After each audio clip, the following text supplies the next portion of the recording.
औज़ुबिल्लाहि मिनश्शैतानिर्रजीम बिस्मिल्लाहिर्रहमानिर्रहीम। मुअज़्ज़ज़ साथीन हज़रात, जी की वैली में मैं आपको खुशामदीद कहता हूँ। आज हम बात करेंगे जी टीचिंग जॉब्स के हवाले से कि एक खबर गर्दिश कर रही है कि 30,000 जो एजुकेटर्स की वैकेंसीज़ अनाउंस होने जा रही है। तो इन वैकेंसीज़ को डिस्कस करने से पहले मैं आपको कुछ जो पंजाब एजुकेशन डिपार्टमेंट में जो सिनेरियो जा रहा है उसके बारे में मैं आपको बताना पसंद करूँगा। सबसे पहली बात है जी, आपको जैसा कि न्यूज़ के ज़रिए भी पता चल रहा होगा कि स्कूलों को प्राइवेट करने की कोशिश की जा रही है।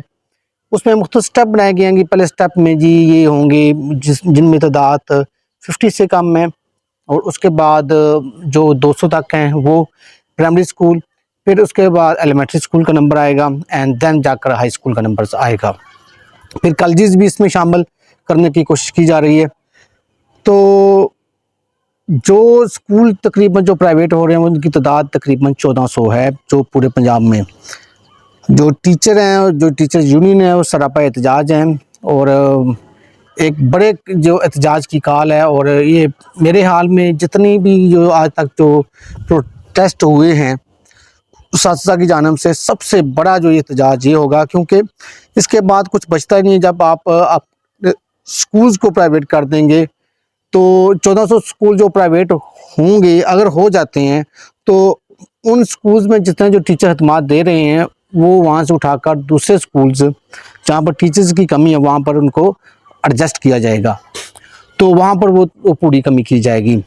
यहाँ से एक और बात बताता चलूँ कि सिर्फ ये नहीं कि स्कूलों को प्राइवेटाइज किया जा रहा है, इसके साथ साथ जो उन्होंने एक क्राइटेरिया बनाया जो स्कूल्स का कि कितने स्टूडेंट्स पे कितने टीचर होंगे, वह 40 स्टूडेंट पे एक टीचर होगा। मतलब ये है अगर आपके 160 बच्चे हैं आपको टीचर आपको 4 मिलेंगे। तो उस क्राइटेरिया में अगर हम देखें तो पहले ही स्कूल में टीचर्स की तादाद आप कह सकते हैं पूरी है, लेकिन जो कि बड़ी ज़्यादती है कि प्राइमरी स्कूल लेवल के ऊपर मैक्सिमम आप कह सकते हैं 20 बच्चों के ऊपर एक टीचर होना चाहिए, बल्कि क्लास वाइज टीचर होने चाहिए। जितनी क्लासेस हैं उतने टीचर्स होने चाहिए। तादाद तब भी बढ़ेगी जब आपके पास टीचर होंगे, जब आपके पास स्टाफ होगा। अगर आपके पास स्टाफ नहीं है तो आपकी तादाद इंक्रीज़ नहीं होगी। तो सबसे पहले ये एक सोची समझी पॉलिसी के तहत किया गया कि पहले वैकेंसीज नहीं दी गई, फिर टीचर स्टूडेंट रेशो का इशू किया गया। अब आप कैसे एक्सेप्ट करते हैं? बेशक 40 स्टूडेंट है, 2 टीचर हैं, 6 क्लासेज हैं और 6 क्लासों को 2 टीचर्स ने काम जो करवाना है, बेशक 40 हैं या 40 से कम क्यों ना हो स्टूडेंट्स हो, तो कैसे वो करवाएंगे? नहीं करवा सकते हैं, कभी भी नहीं हो सकता कि वो एक क्वालिटी ऑफ एजुकेशन आप उनको दे सकें। बहरहाल जो आप ये तो भूल जाएँ कि प्राइमरी जो स्कूल्स एजुकेटर हैं, जो ठीक है हम एलिमेंट्री स्कूल एजुकेटर जिसको हम बोलते हैं, वो आएंगे। पीएसटी तो भूल जाएँ, ईएसटी की वैकेंसीज और एसएसटीज की वैकेंसीज में भी अगर उनकी प्लानिंग में शामिल नहीं है स्कूलों को प्राइवेट करना तो फिर आ सकते हैं। लेकिन अगर वो टीचर भर्ती करते हैं तो फिर स्कूलों को प्राइवेट नहीं सही तरीके से कर पाएंगे। उसकी मेन जो रीज़न है, प्राइमरी स्कूलों ने तो प्राइवेट करने हैं, प्राइमरी स्कूल्स की वैकेंसीज यानी पीएसटी की वो नहीं आएंगी। ईएसटी बोलते हैं एलिमेंट्री स्कूल एजुकेटर उसको बोलते हैं, वो तो नहीं आएंगी, वो तो कन्फर्म है। ठीक है, अगर आए भी वो तो कोई पूरे पंजाब में 200-300 ना कोई आ जाए, इससे ज़्यादा नहीं आ सकती। और ईएसटी और एसएसटी, जो एसएसटी की वैकेंसीज हैं वो आ सकती हैं, लेकिन वहाँ पर भी इशू है। जो पहले जो एसएसई जो लोग भर्ती हुए थे 2017-18 में वो परमानेंट नहीं हो सके अभी तक, और ईओज़ हैं वो भी परमानेंट नहीं हो सके। अब वहाँ पर भी एक बहुत बड़ा फ्लॉ मौजूद है।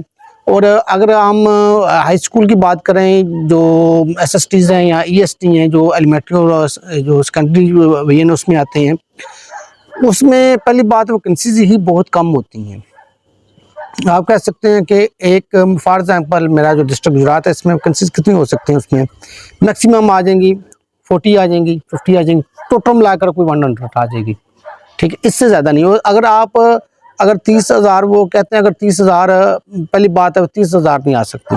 ठीक है, उसमें से क्योंकि इन प्रमोशन जो होता है वो जो होता है इन सर्विस प्रमोशन जो कोटा होता है वो 50% होता है, उसमें 50% उन्हें वो भी अलग करना था, उसके बाद जाकर आती हैं। लेट्स सपोज दैट अगर 15,000 या 20,000 भी आती हैं वैकेंसीज, तो अगर आप जो पंजाब के डिस्ट्रिक्ट हैं वो लगाएं, फिर उसके बाद जो तहसील हैं उनका हिसाब लगाएं, यूनिकोड्स का हिसाब लगाएं, तो मेरिट काफ़ी ज़्यादा हाई जाएगा, ज़्यादा हाई जाएगा। बिल्कुल ऐसे समझे जैसे एक लेक्चरशिप की वैकेंसीज का जो मेरिट हाई जाता है, बिल्कुल वैसा ही होगा। यानी इसमें वही लोग आगे जाएंगे जिनके वो पहले मार्क्स बहुत अच्छे हैं अपनी डिग्रीज में, फिर जो वो NTS होता है, बल्कि जो SSTs के PPSC के थ्रू अनाउंस होंगी वैकेंसीज, उनका वो बहुत ज़्यादा है, यानी मतलब उसमें वो टेस्ट में वो पास करते हैं, क्वालिफाई करते हैं। मतलब एक ठीक ठाक इसके लिए मेहनत आपको वो दरकार होगी, एक जो लेक्चरशिप लेवल की आपको इसको मेहनत चाहिए। क्योंकि जो EST और SST का जो मैंने देखा है, मैक्सिमम जो कैंडिडेट हैं वो टेस्ट फेल कर देते हैं, ठीक है। और उन्होंने टेस्ट भी बहुत ज़्यादा मुश्किल बनाना है, कोशिश उनकी यही होगी कि लोग ज़्यादा फेल हो जाएं और हम कहें ये लोग पास ही नहीं हुए, तो इनको हम कैसे भर्ती करें। अच्छा, अब एक्सपेक्टेड डेट है वो कब है?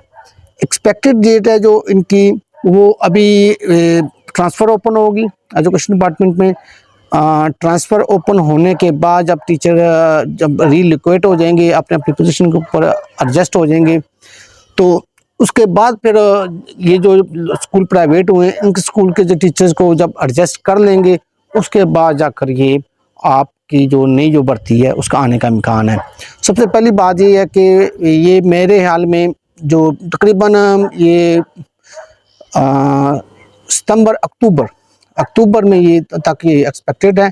सितंबर में ऐड आ सकता है, अक्टूबर तक उसकी डेट हो सकती है, और आगे तकरीबन जनवरी फरवरी तक ये जो रिक्रूटमेंट का जो प्रोसेस है वो मुकम्मल हो सकता है। आप अपनी तैयारी मुकम्मल रखें। और नंबर 2, जो ये स्कूल प्राइवेट हो रहे हैं, इनके बारे में जो लोग काम कर रहे हैं, उनके ज़्यादा वो लोग जो बच्चियाँ डिग्रियां लेकर घर में बैठी हुई हैं, उनके लिए फ़िक्रमंद होने की ज़रूरत है। उनको ज़्यादा इस एहतजाज को सपोर्ट करने की ज़रूरत है, इसके खिलाफ आवाज़ उठाने की ज़रूरत है। अगर वो इस प्रोटेस्ट में शामिल हो सकते हैं, वो इस प्रोटेस्ट में ज़रूर शामिल हों, क्योंकि ये जो टीचर्स जो जंग लड़ रहे हैं, आपकी बका के लिए लड़ रहे हैं।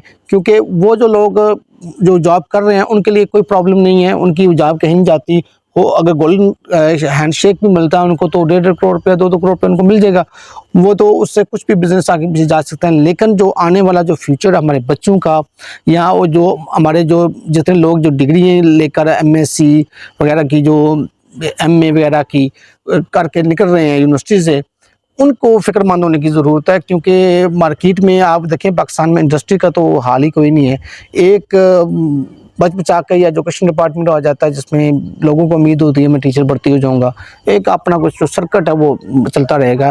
तो बहुत ज़्यादा हज़ारों की तादाद में, बल्कि लाखों की तादाद में अब लोग डिग्री लेकर घूम रहे हैं, तो उनको जॉब नहीं मिल रही। अगर मेरे पीछे कश्मीर, मैं बेस्ट एग्जांपल दूँ इस कश्मीर की दे सकता हूँ, क्योंकि आज़ाद कश्मीर में भी जो एजुकेशन बहुत ज़्यादा है, लेकिन स्कूल की तादाद कम होने की वजह से और सिफारशी कल्चर होने की वजह से, तो मैक्सिमम जो तबका वो डिग्री लेकर वेलाघर में बैठा हुआ है, उनको काम है ही नहीं है, वो किधर जाए। हमारी एजुकेशन भी ऐसी है कि उसको हम अमली ज़िंदगी में यूटिलाइज कम कर सकते हैं। फिर उसके अलावा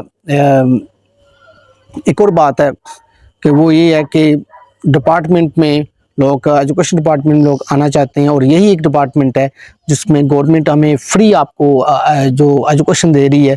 गवर्नमेंट हमें क्या दे रही है हमारी पब्लिक को? 2 ही चीज़ें हैं, कि हेल्थ है, एक एजुकेशन है। तो इसके अलावा गवर्नमेंट आपको मुफ्त में कुछ नहीं दे रही।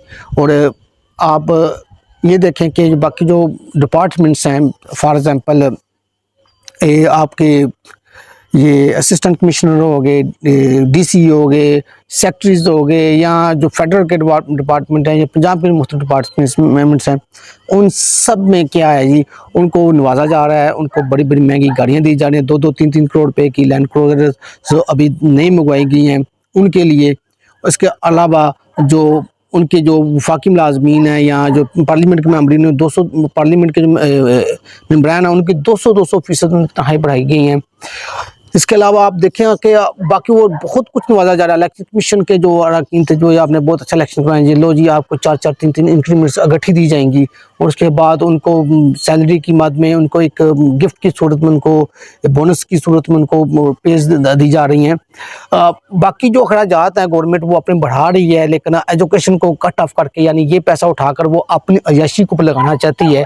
सबसे मेन रीज़न ये है, जो पाकिस्तान का जो सबसे बड़ा जो मैं कहता हूँ कि माफिया, वो ब्यूरोक्रेसी है। ब्यूरोक्रेसी कभी नहीं चाहती कि उनकी अय्याशी ख़त्म हो, उनके जो लेयर लाइफस्टाइल है, उनकी जो लाइफस्टाइल वो चेंज हो।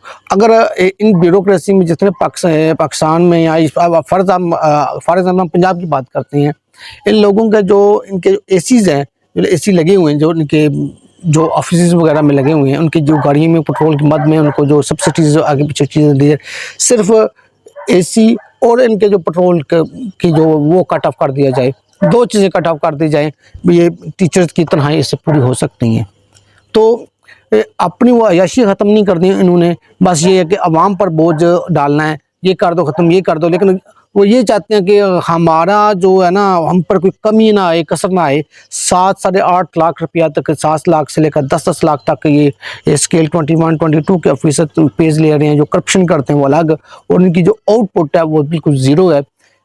होना ये चाहिए कि ब्यूरोक्रेसी को ख़त्म किया जाए, इसको इसकी जगह पर टेक्नोक्रेट्स लाए जाएँ, जो एजुकेशन डिपार्टमेंट का जो बंदे हैं उनको आगे प्रमोट किए जाए, वो सेक्रेटरीज ETC का उहदा संभालें। वहाँ से इस मुल्क में काफ़ी तब्दीली आ सकती है। जब तक आप बोलेंगे नहीं, आवाज़ नहीं उठाएंगे, तो ये तब्दीली नहीं आएगी, ये मुल्क चेंज नहीं होगा।